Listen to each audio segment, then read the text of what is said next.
Welcome to Wellness Big Sis the Pod, a by Maven media production, where we believe you deserve real education from real experts delivered in a way you can actually use. I'm Dr. Kelsey Vick, your board certified orthopedic doctor of physical therapy.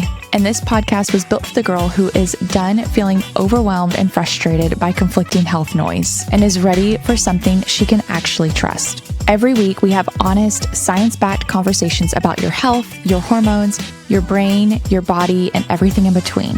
No fluff, no fear-mongering, just the truth. Because understanding your body is the most powerful thing you can do for yourself. A table full of experts built for the curious girl who wants the truth. So welcome. Your seat is waiting for you. We have a very exciting bonus episode today. I was asked to be one of the hosts of the book launch for one of our podcast guests that we had on back in February, Erin.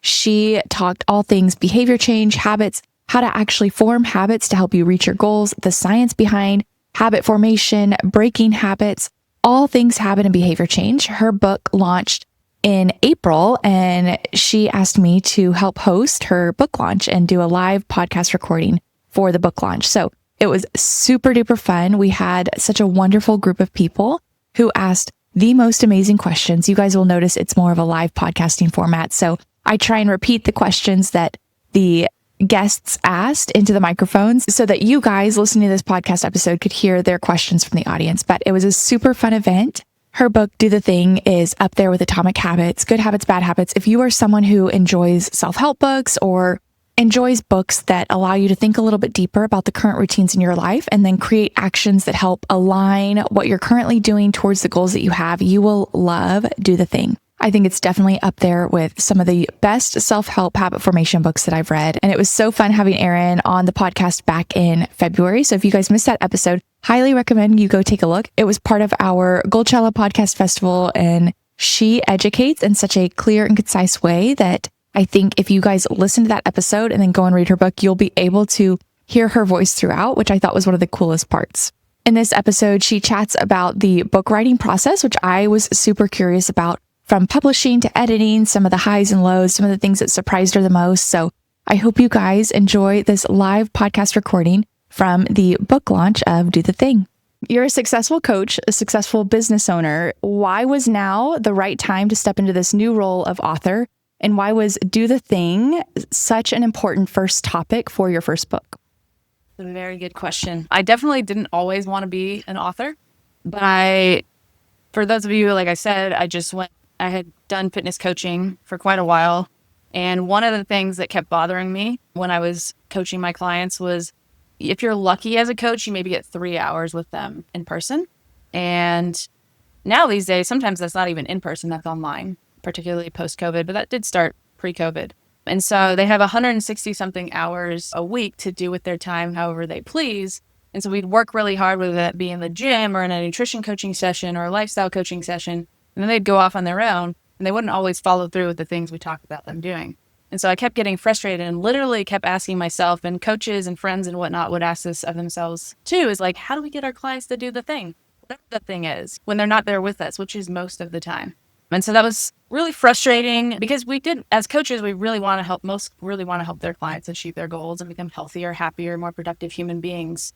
And so when you're not doing that as a coach, if that's your intent, some coaches want to make money, obviously, and that's the only reason they're in it. But if you're there to really help, you start to feel like imposter syndrome, right? Like my clients, like I'm putting all this work in and they're not getting the results they want.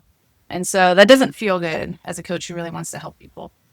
So I started studying other things besides fitness and nutrition, and that eventually had me uncover behavioral science, which basically answers the questions of how do we get our clients, or anybody, ourselves even, to do the thing. So it answers like, how do we make decisions? What makes behaviors happen? How do behaviors turn into habits? And how do our various environments impact the decisions we make, behaviors we do, and habits we form?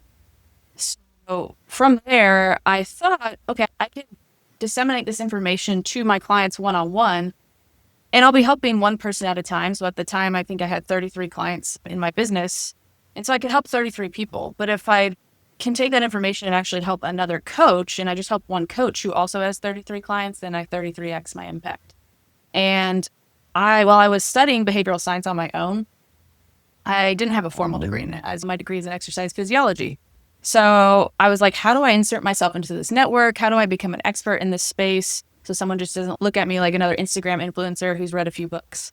And so I started connecting with a bunch of people on LinkedIn, professors and practitioners in the field of behavioral science, and asked them, like, how did you get into this space? Did you get a formal degree in it? If so, did you feel like it was worthwhile, time, money-wise? If not, how did you learn the material, insert yourself into the network, and become an expert yourself?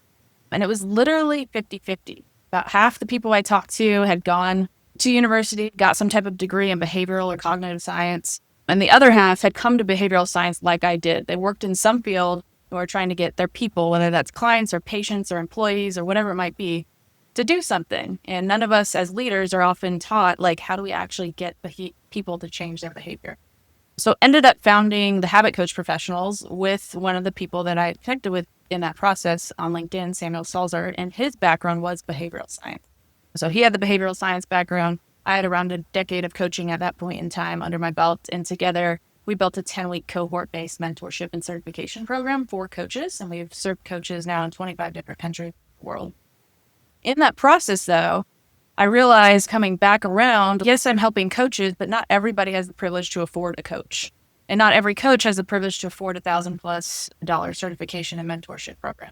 And so I wanted to come back around and democratize the information that we teach our coaches into a very applicable, easy to understand, enjoyable way to employ the knowledge into their own lives. So that's how the book came to be, and started coming across the idea of writing a book last January, and then officially started writing it right after South by Southwest last March.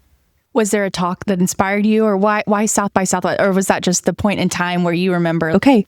I had been thinking about it for like that January, February, March, and I don't know if any of you have ever attended South by Southwest, but there's a lot of amazing events there with really motivated entrepreneurs and people in the business space and startup space, even behavioral science space. And so it's always just like a really high energy week. And so like after going through that week, which is exhausting, it's like a marathon. If you end up going to a lot of those events, I was just like, I think it's time to do the thing. That's why I ask. It's very inspiring. We need to get you in South by next year, 2027. Do the thing. Well, give us a little insight into the book writing process and some of the highs and lows throughout. Yeah, so it's very interesting, especially right now. And if you've read any of the book yet, in the foreword written by my business partner, Samuel Salzer, he talks about we're in this like age of AI and we're just like hurtling into it. It's not like we're coming to it. It's here and it's moving fast. And so he's actually very big in the AI space. And for our course, we've actually 5 or 6 years ago, 7 years ago now, written a textbook for that course. And so why don't we just take our textbook, input it into AI, tell it what tone and what audience we want, and it'll write it for us. And I was like, maybe that'd be an easy way just to get some content out real quick. And thought about that. And then initially was like about to start doing that and realized I freaking hate editing. It's a nightmare to edit. And when I came to the actual editing process of this book, it sucked. But I realized that if I did that, it would give us a really quick output. Like it would literally turn around in minutes our entire 200 and something page textbook into a different tone for a different audience and whatnot. But then I would just spend months going in and editing it, which is not fun. On the contrary, I really enjoy the writing process. Get a lot of flow out of that. It's very rewarding for me. And so I think I decided really quickly that no, I'm going to actually write this and might use AI in the process for some editing if needed. But that was what kickstarted it there. And the writing process was the most enjoyable part. Editing was not enjoyable. There were a few speed bumps along the way for anybody who followed the journey online. I don't want to say my title got stolen, but the company that I hired to help produce the book, they published a book by the same title, the original title of the book, about 2 months before I was supposed to submit for formatting. I was about to submit for formatting right before Thanksgiving. And once you do that, it's the point of no return. If there's anything you want to change in there, you're not changing it. It doesn't matter if it's like a typo or an image or whatnot. Like formatting is such a headache trying to get the words to lay right on the page. It's not just, okay, take your Microsoft Word doc and print it. Once you put images and page numbers and titles and all that in there, thankfully I hired someone else to do all that stuff, but it's still a headache trying to get them to put it in the right place. So I was literally doing my due diligence and I was like, I'm just going to search on Amazon just to make sure like this title has not popped up recently. And then 6 down, there's a book called Do It Anyway. And I'm like, got to be kidding. And it's by a coach. I'm like, oh my God. And I look at the publisher And it's by this company that I'm working with. And I was like, you have got to be kidding me. Like, how the heck does this happen? That's the nice PG version. Had a mental breakdown for 72 hours. Ironically, sometimes mental breakdowns are blessings in disguise, because once I calmed down and maybe ran away to the woods for 48 hours, and do the thing just came to me as I'm hiking in the woods. I think I was on a 12-mile hike with my dog, and she was pulling me the entire time, so I was dying. But I was like, do the thing. Like, it's way catchier. It looks way better on the page. It's the exact question I've been asking the whole time. So thankfully that happened. I would have liked it without 72 hours of a mental crisis, but that was a big speed bump along the way. There were a few other minor ones, but for the most part, it was a pretty enjoyable process. Get a little granular with how you went about the writing process, like the part that you enjoyed. And then what does editing look like for myself and those of us who don't understand like publishing or anything? Like, how did you go about thinking about writing a book and creating? I feel like I could just see in the book, like your umbrella perspective of, okay, this topic, what are the diagrams, the tree diagram offshoots? Like, how did you actually go about writing it and consolidating all of these ideas of behavior science into this book? And then also talk a little bit about the editing process too, because I'm curious, that's one of your least favorites, but what did that actually look like? For the writing process, I actually had that textbook before. So in some ways that made it a lot faster. I was able to turn the book around and actually make it a book in right around a year, which is pretty fast. But like I said, I had this giant textbook that served as a very robust outline. So the biggest thing I had to do for that textbook is flip the tone. So our textbook, the audience is coaches. So it's a more professional tone. We're assuming a lot of things that you can't assume for a lay audience. And so the tone shift, the audience shift, actually did use AI to talk through, hey, this is my ideal audience. What are their pain points? What type of tone should this be so that they will actually take action right away and not feel like shamed and blamed in the process because they're not doing that? So that was actually a really useful use of AI, was to be able to talk through like kind of tone and audience. And then I did that first draft, revamping the tone and audience, or at least what I thought was it, which is really hard to do though. And so I had 5 beta readers, 3 of which are in this room. So my ideal, you have to come up just like with one ideal avatar. So my ideal avatar is like a working female, maybe has a family, 25 to 45, that's like struggling to maybe take care of themselves or be more productive in work, and that really wants to like change their habits for the better, but is struggling to do. Obviously, I hope this book helps more than just that category of people, but you have to have that in mind when you're writing here. So I sent that to couple former clients, a couple friends that were in that category. And I was like, hey, give me the good, bad, and ugly. What do you think of this? Do you see typos? Does this sound too professional? Does this sound too like you're being blamed? All these things. And let me just say, your ego takes a hit when you get that feedback back. That was just one part of the process, that your ego takes a big hit. But that was like super helpful. And one of the things I learned in that portion of the writing process is that like I was really wavering back and forth between that professional tone and like that kind of more empathetic, approachable tone for the everyday person. So I had to really go back. I fired an editor. One of my longtime clients is a former editor for the New York Times. So it was my editor for the book. So once I had them read through it and give me feedback, I rewrote it again, with adjusting tone in certain places. Did use AI to help with that, to just overlook it and see, hey, where, now that I've readjusted based on their feedback, is my tone wavering anywhere that I'm not catching and not seeing? And like, how then do I correct this potentially? Once that's, then I send it off to my actual human editor. And of course, she kills your ego. And so it's this back and forth process. I think I went back and forth after I sent it to my beta readers 2 or 3 times with my editor. A lot of it is editing on like tone and consistency, but also obviously copy editing, making sure you don't have typos or whatnot. The editing process is just this back and forth. Like the editor gives you feedback, you adjust that, you read through it. Big part of the editing process is reading out loud. You catch a lot more of your mistakes when you read it out loud, but just this back and forth. Was there a most surprising part about writing your first book? Most surprising part. It takes way longer than you expect. I actually talk about that in the book, Planning Fallacy, which is really fun. I think I actually, because I was editing later, go back and refer to myself in Planning Fallacy in the book, especially because when like I said, with my business partner, when we first set out and thought we were going to write this book, we actually thought we were going to write it together.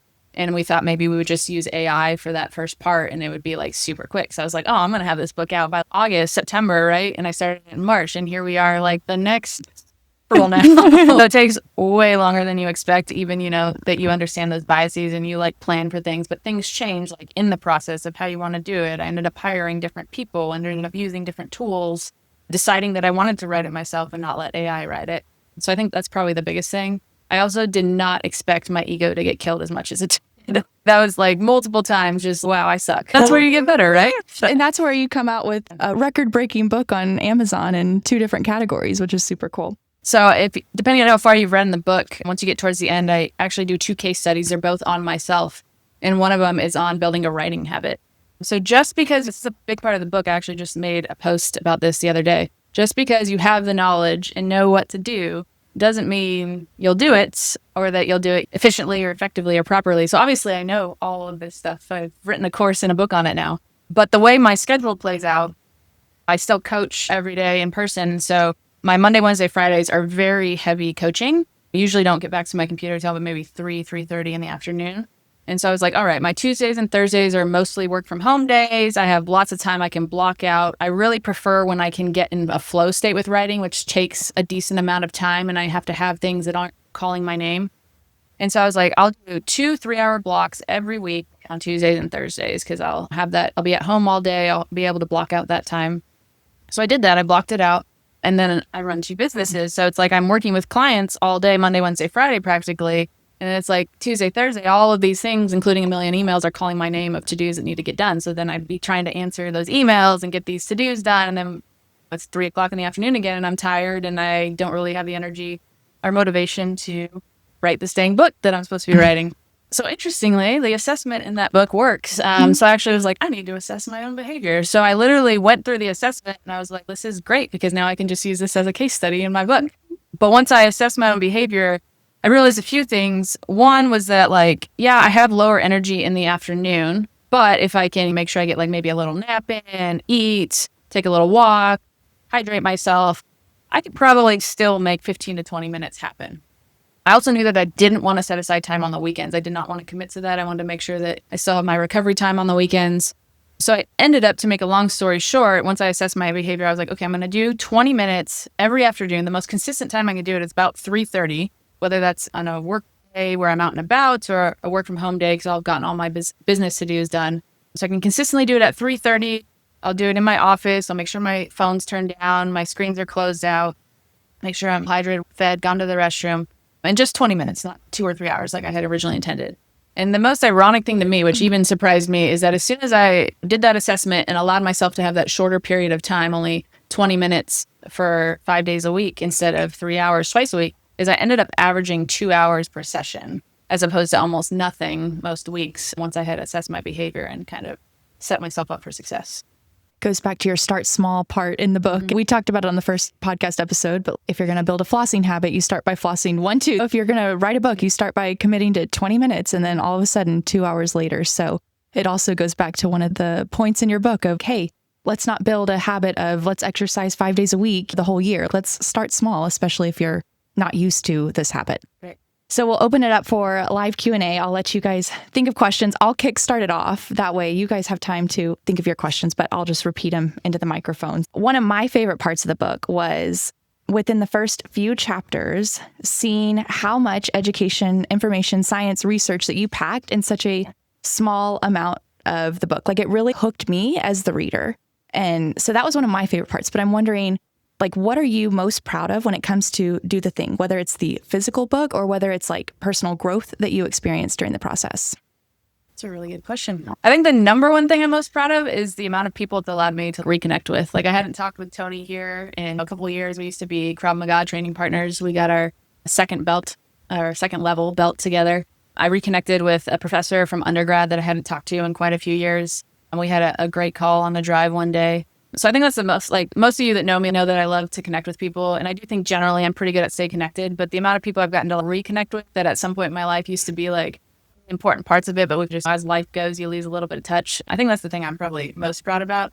And maybe the second thing is actually getting the thing done, but thinking that it was going to be done in August or September, and then things changing and hitting these roadblocks and things coming up in life and just your ego getting knocked down. And every time that happens, you're oh, do I really to put this out to the world. And I'm still bracing for the first 1-star review where someone tells me I'm a piece of NYT and don't know what I'm talking about. But yeah, so I think reconnecting with people and just like actually continuing to follow through and get it out, because there are definitely some low points of doing it, and being able to just persevere and move through that and get it out is, yeah. I love books, physical books. I'm so grateful for all those who actually bought a physical book and not just the ebook.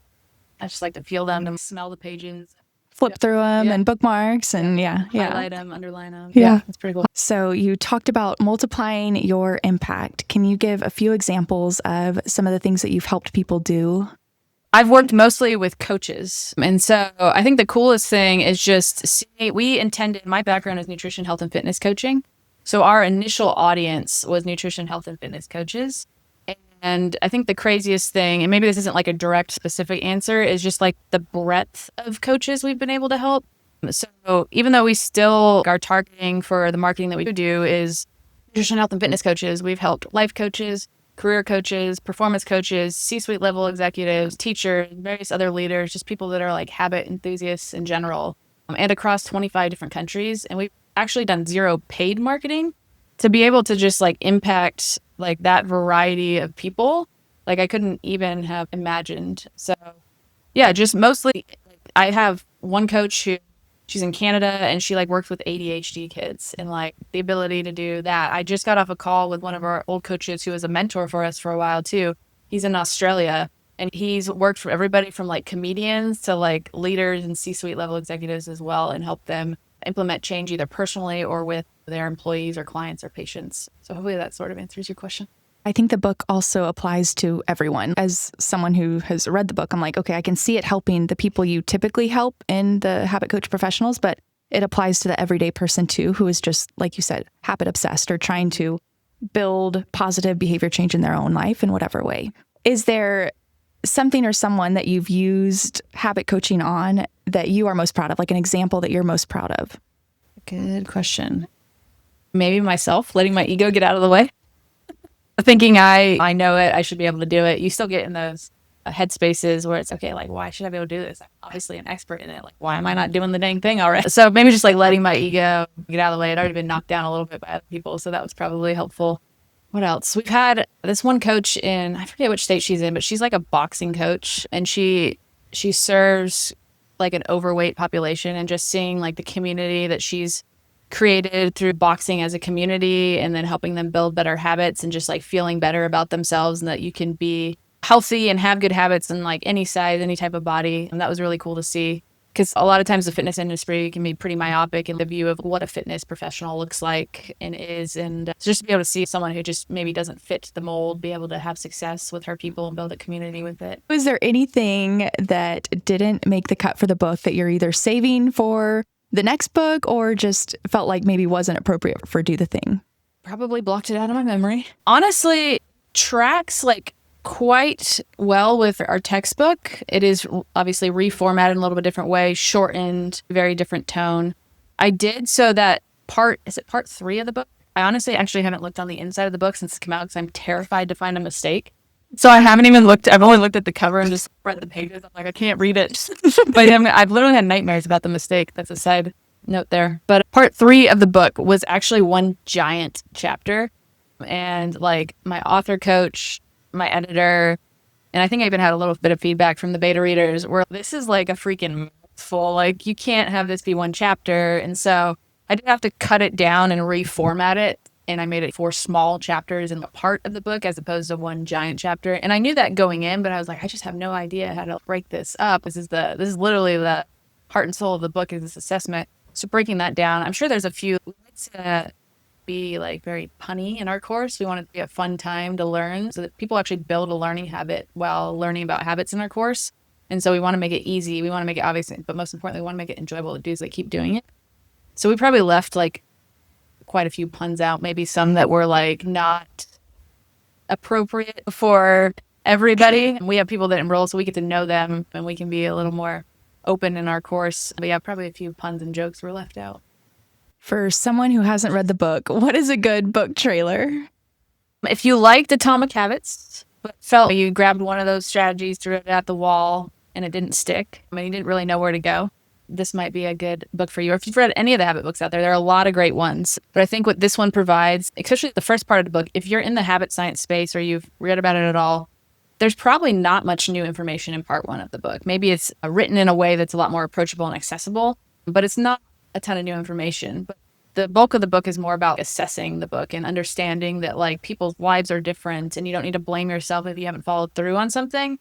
And so once you build that assessment into your daily toolkit, then you can go out and read any of the books and you can grab any of the strategies that you might learn from the book or the internet, and you can figure out, okay, where does this fit in the assessment? That way I know when this is where my habit loop is breaking, okay, it might be an appropriate strategy here. And so I think that's what Do the Thing is for. It helps you use all of the other books just a little bit better.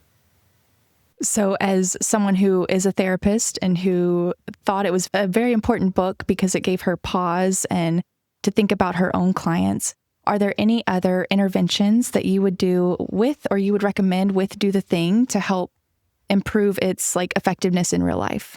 Yeah, so I just look at this as one tool in your toolkit, and that as you get other tools too, you might rewrite the assessment for yourself.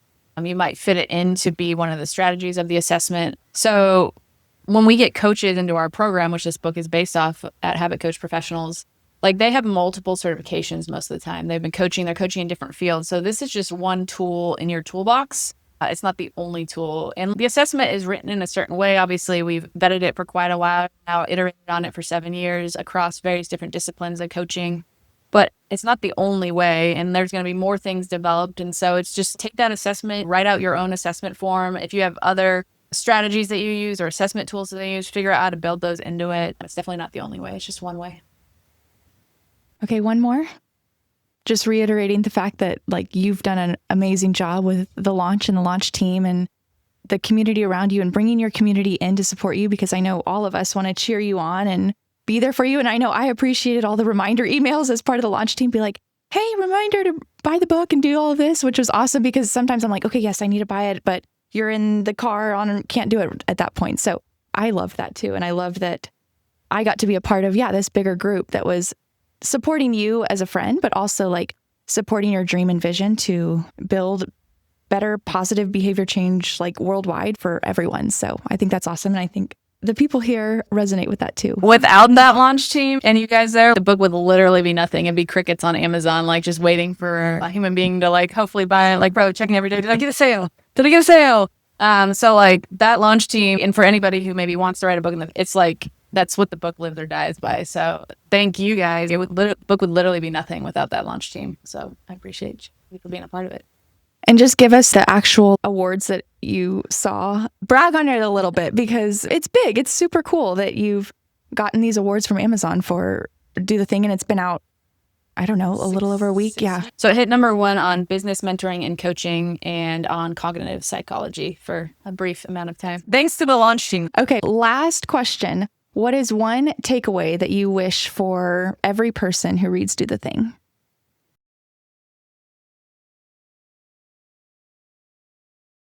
To actually do the thing. I think, like I said, I just posted about this. I think it was yesterday. Like this book will just be like any other book. If you read through it and put it on your bookshelf, it won't make that much of an impact. Yeah, you might have that initial high that you get when you read a book that feels impactful.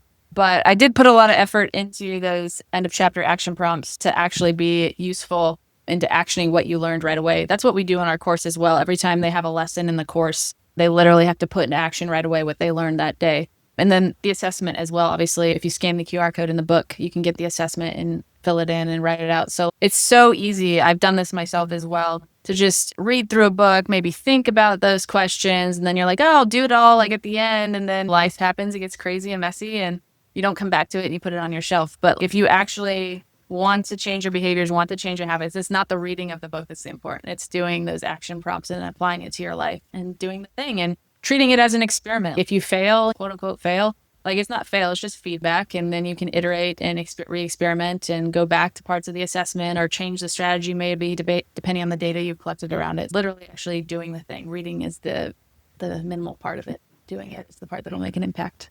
Simple as that. I think this book deserves to be up there with some of the iconic New York Times bestsellers, Atomic Habits, Good Habits, Bad Habits. Like this is up there for me. I've read a lot of those books, and even within those first few chapters, I was like, yeah, this is good. And to be able to hear your voice throughout is even cooler as your friend. And yeah, I'm grateful that you took the time to write the book, because I think it's going to help so many people, because not only does it have the science, the research behind behavior change and creating positive habit formations in your life, but you have this additional layer of decades of coaching experience, not only in training, but also as a habit coach professional too, and teaching other coaches how to build better habits in their clients. I think that's the additional layer that so many people will benefit from. So congratulations on your first book. And I hope everyone grabs a copy of Do the Thing. Thank you.